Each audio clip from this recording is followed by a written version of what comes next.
système portage-essai fonctionne en deux parties. Donc une partie robot qui se fixe sur le pupitre et remplace en fait les mouvements du conducteur pour ouvrir et fermer les portes.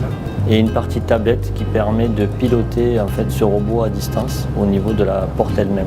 Donc en fait le boîtier est composé d'éléments électrotechniques. Donc il y a des servomoteurs qui servent à manipuler les doigts de contact qui reproduisent l'appui sur les boutons et une partie électronique avec une transmission radio qui permet de faire la liaison entre la tablette et le robot. Sur l'écran de la tablette, il est répliqué en fait le pupitre de conduite où est placé le robot. Et donc les actions sur l'écran de la tablette permettent de faire les manipulations via le robot dans la cabine de conduite.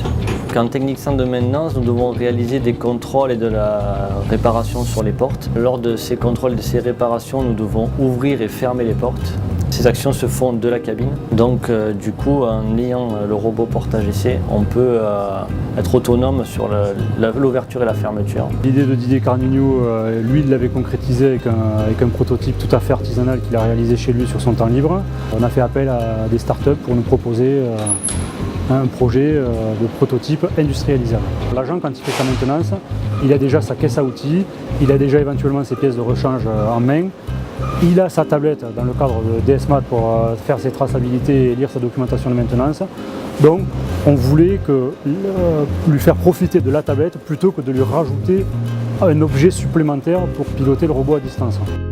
On a invité les établissements qui travaillent sur les AGC à venir voir notre prototype, notre premier de série. Nombreux ont été intéressés et emballés par l'idée et du coup on a commandé une trentaine de robots à notre start-up et on a fourni une trentaine de robots à des technicentres à travers la France qui l'utilisent aujourd'hui au quotidien.